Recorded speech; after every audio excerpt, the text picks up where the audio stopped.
CNBC तेज में एक मरतबा फिर खुशामदीद। और यहाँ आपको एक ब्रेकिंग न्यूज से आगाह करते हैं। लाहौर में गाड़ियां चोरी करने वाले ग्रोह की वारदातों की CCTV फुटेज CNBC पाकिस्तान को मौसूल हो गई है। आपको एक बार फिर बताते हैं, लाहौर में गाड़ियां चोरी करने वाले ग्रोह की वारदातों की CCTV फुटेज CNBC पाकिस्तान को मौसूल हो गई है और ये एक्सक्लूसिव फुटेज आप अपनी टेलीविजन स्क्रीन पर देख सकते हैं। अपडेट लेते हैं अपने नुमाइंदे अदनान निसार से, जो कि टेलीफोन लाइन पर हमारे साथ मौजूद हैं। अदनान, हमें तफसील से आगाह कीजिएगा। डिफेंस के इलाके में मुख्तलिफ जगह पे ये इस गिरोह ने वारदातें की थी और उनके घरों में CCTV कैमरे लगे हुए थे, जिनकी मदद से एंटी कार लिफ्टिंग के स्टाफ ने इस CCTV फुटेज से ये तो देखा कि ये कौन लोग हैं और फिर उनकी तलाश उन्होंने शुरू कर दी।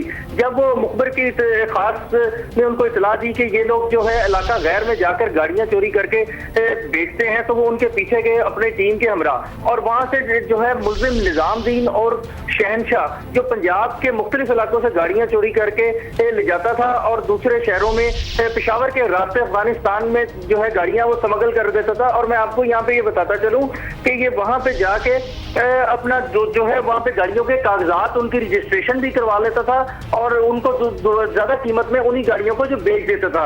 अब जो है एंटी कार लिफ्टिंग स्टाफ ने इनके 3 जो है सरगना समेत इनके 3 अरकान को गिरफ्तार कर लिया है, क्योंकि टोटल जो है और 25 अफराद हैं और इनके कब्जे से भारी मालियत जो है वो भी ले ली है। 34 गाड़ियां जो है वो भी बरामद कर ली है और जो है 2 करोड़ 70 लाख रुपए मालियत की ये सारी गाड़ियां बनती हैं। जी अदनान निसार हमारे नुमाइंदे हमें अपडेट कर रहे हैं। आप अपनी टेलीविजन स्क्रीन पर ये एक्सक्लूसिव फुटेज देख सकते हैं। ये CCTV फुटेज CNBC पाकिस्तान को मौसूल हुई है, जिसमें गाड़ियां चोरी करने वाले एक ग्रोह को जिसमें गाड़ियां चोरी करते हुए दिखाया गया है। इस ग्रोह को गिरफ्तार किया गया है। निजामुद्दीन नामी शख्स है और इसके 2 साथियों को उसके साथ गिरफ्तार किया गया है और उसका कहना है कि तकरीबन 25 अफराद पर मुश्तमिल ये ग्रोह है। आप अपनी टेलीविजन स्क्रीन पर देख सकते हैं। उन्होंने पहले गाड़ी का पिछले दरवाजे पर मौजूद जो क्वार्टर ग्लास होता है उसको तोड़कर वहां से फिर गाड़ी का दरवाज़ा खोला और उसके बाद गाड़ी के जो सिक्योरिटी डिवाइस है उसको डिसेबल करके इस नई गाड़ी को वो ले गए। इस तरह से ये गाड़ियां चोरी करने वाले ये ग्रोह तकरीबन दर्जनों गाड़ियां इलाका गैर और फिर वहां से अफगानिस्तान स्मगल कर दिया करता था और लाहौर में पुलिस ने कार्रवाई करके इस ग्रोह को CCTV फुटेज की मदद से गिरफ्तार किया है। ये शख्स वाज़ेह तौर पर स्क्रीन पर नजर आ सकता है, आप इसको देख सकते हैं। और ये वो तरीक़ा वारदात था इनका, जिससे वो दीवार से फलांग कर या किसी और जरिए से घरों के अंदर दाखिल होते थे और उसके बाद पोर्च में खड़ी हुई गाड़ी को वो या तो क्वार्टर ग्लास तोड़कर या उसका सिक्योरिटी सिस्टम डिसेबल करके सिक्योरिटी सिस्टम को नाकारा बनाकर उस गाड़ी को स्टार्ट करके ले जाया करते थे। इस तरह से दर्जनों गाड़ियां उन्होंने चोरी की हैं और तकरीबन 25 अफराद पर मुश्तमिल ये ग्रोह है। और अदनान निसार हमारे नुमाइंदे ने बताया कि ये CCTV फुटेज की मदद से इनको गिरफ्तार किया गया है, निजामुद्दीन नामी शख्स को और उसके साथ 2 साथियों को भी गिरफ्तार किया गया है और मजीद गिरफ्तारियां भी मुतवक्के हैं। ये ग्रोह दर्जनों गाड़ियों को इस तरह से लाहौर शहर और गिरदोनवाह से चोरी करने के बाद इलाका गैर स्मगल किया करता था और वहाँ से फिर ये गाड़ियाँ अफगानिस्तान स्मगल हो जाया करती थीं। ये वो अफराद हैं जिन्हें पुलिस ने गिरफ्तार किया है और निजामुद्दीन उर्फ शहनशाह नामी शख्स है और उसके साथ 2 दीगर साथी हैं जो इस वक्त पुलिस की हिरासत में हैं।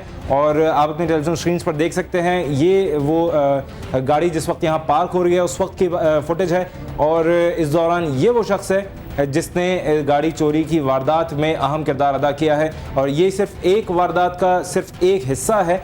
आप देख सकते हैं जिस तरह से उन्होंने एतराफ़ किया है, जिस तरह से वो बता रहे हैं, दर्जनों गाड़ियां उन्होंने इस तरह से चोरी की हैं लाहौर शहर और गिरदोनवाह में और लाहौर शहर से उसको फिर इलाका गैर ले जाया जाता था स्मगल करके, वहाँ से अफगानिस्तान मुंतकिल किया जाता था। और ये एक बहुत बड़ा सवालिया निशान है कि लाहौर जैसे शहर से गाड़ियाँ चोरी भी होती हैं और वहाँ से पूरा मुल्क के दूसरे कोने तक यानी इलाका गैर तक पहुँचा भी दी जाती हैं और फिर वहाँ से अफगानिस्तान स्मगल कर दी जाती हैं।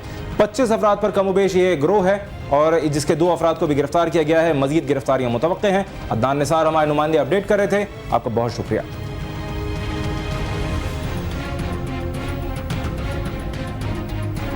पंजाब असेंबली के अखाड़े में जूतों के बाद कुर्सियां चलाई गई। लातों और घूंसों के होते रहे वार, खवातीन आपे से और सूरत हाल कंट्रोल से रही बाहर। क्या कर रहे हैं आप? क्या कर रहे हैं आप? क्या कर रहे हैं आप? अवाम के लिए पंजाब असेंबली के थिएटर में आज पेश की गई दूसरी किस्त। जो मार धाड़ धूम धड़क्के से भरपूर थी। आज पंजाब असेंबली के इजलास में ड्रामे का आगाज वहीं से हुआ जहां कल खत्म हुआ था। अवामी नुमाइंदों की झिझक इस कदर खत्म हो चुकी है कि मर्दों खवातीन में तमीज करना मुश्किल है। ऐवान में फ्री स्टाइल धक्के देखे गए और एक रुकन ने दूसरे का गिरेबान पकड़ लिया। ऐवान में स्पीकर राना मोहम्मद इकबाल की ओए ओए की आवाजें गूंजती रहीं, ताहम स्पीकर की आवाज सुनने को कोई तैयार न हुआ। क्या कर रहे हैं आप? क्या कर रहे हैं आप? क्या कर रहे हैं आप? शदीद हंगामा आराई में हुकूमती और अपोजिशन अरकान ऐवान में जमा रहे और बदतरीन बदनज़मी देखी गई। हंगामा आराई की वजह से असेंबली का इजलास 15 मिनट के लिए मुलतवी कर दिया गया। इसी दौरान मुस्लिम लीग नून की खवातीन अरकान पंजाब असेंबली में लड़ाई में कूद पड़ी और अपोजिशन अरकान से हाथापाई तक नौबत जा पहुंची। इस मौके पर अपोजिशन अरकान ऐवान में खड़े हो गए और हुकूमत के खिलाफ नारेबाजी जारी रही। लड़ाई के दौरान मुस्लिम लीग नून के एमपीए राना अरशद ने समीना खावर हयात पर हमले के लिए कुर्सी उठा ली। क्या कर रहे हैं आप? क्या कर रहे हैं आप? क्या कर रहे हैं आप? क्या कर रहे हैं?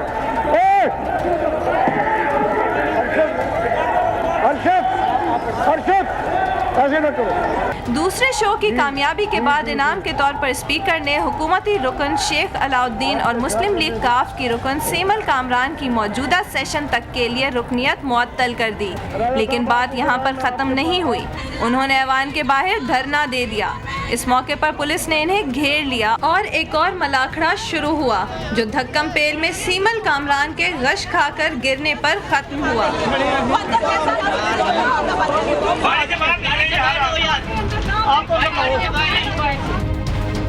और चीफ जस्टिस इफ्तिखार मोहम्मद चौधरी ने रिमार्क्स दिए हैं कि पार्लियामेंटेरियंस की दोहरी शहरियत न रोकी गई तो इंपोर्टेड वजीर आजम आते रहेंगे। चीफ जस्टिस इफ्तिखार मोहम्मद चौधरी की सरबराही में 3 रुकनी बेंच ने पार्लियामेंटेरियंस की दोहरी शहरियत केस की समाअत की। MNA फरत महमूद, MPAs नादिया गबूल और डॉक्टर अशरफ की तरफ से कोई अदालत में पेश ना हुआ। रहमान मलिक के वकील अनवर मंसूर ने कहा कि बरतानवी शहरियत छोड़ने का फॉर्म इसलिए पेश नहीं किया जा सका कि बरतानवी वकील छुट्टी पर स्पेन गए हैं। अदालत ने कहा कि ये फॉर्म तवील अरसे से मांग रखा है। 11 समातें हो चुकी हैं। इस मौके पर चीफ जस्टिस ने कहा कि कानून दोहरी शहरियत की इजाज़त देता है, लेकिन पार्लियामेंटेरियन पर आइन ऐसी पाबंदी लगाता है। दोहरी शहरियत पाबंदी इसलिए है, पार्लियामेंटेरियन से आवाम का फैसला करना होता है। उन अरकान असम्बली को दिफा और एटमी प्रोग्राम समेत तमाम पॉलिसियों का इल्म होता है। दोहरी शहरियत ना रोकी तो इम्पोर्टेड वज़ीर आज़म आते रहेंगे। उधर बदीन के साहिली इलाकों में तेज तूफानी हवाओं की वजह से माहीगीरों ने कश्तियां किनारा कश कर दी और तूफान ने फसलों समेत घरों की छतें और साइन बोर्ड्स उखाड़ दिए। बदीन में समुद्री हवाओं में तेजी आने से तुग़यानी आ गई है और समुद्री पानी की सतह मुसलसल बुलंद हो रही है, जबकि समुद्री पानी तेजी से खुश्की की जानिब बढ़ रहा है, जिसके बायस माहीगीरों ने अपनी कश्तियां किनारा कश कर दी हैं और मछली का शिकार बंद कर दिया है। दूसरी जानिब मिट्टी के तेज तूफान से फसलों को नुकसान पहुंचा है, जबकि कच्चे घरों की छतें और दुकानों के साइन बोर्ड्स उखड़ गए। तूफान के बायस आंखों और जिल्द की बीमारियां भी फैल गई हैं।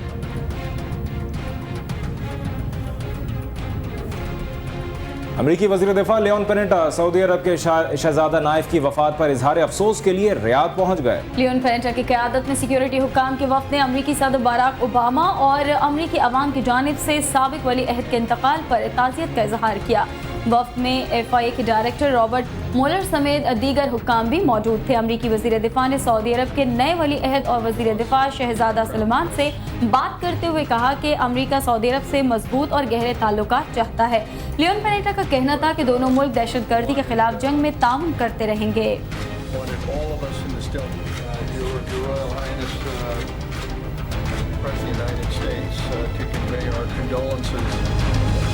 कुछ बात हो जाए खेलों की। यूरो कप फुटबॉल में आज से क्वार्टर फाइनल मरहले का आगाज हो रहा है। नॉकआउट मरहले का पहला मैच पोलैंड के शहर वॉर्सो में चेक रिपब्लिक और पुर्तगाल के दरमियान खेला जाएगा। पाकिस्तानी वक्त के मुताबिक ये मैच आज रात 11:45 पर शुरू होगा। गुज़िश्ता रोज दोनों टीमों ने भरपूर प्रैक्टिस की। क्वार्टर फाइनल मरहले का दूसरा मैच 22 जून को जर्मनी और यूनान के दरमियान होगा। 23 जून को फ्रांस और दिफाई चैंपियन स्पेन मद्दे मुकाबल होंगे। इस मरहले के आखिरी मैच में 24 जून को इटली और इंग्लैंड का टकराव होगा।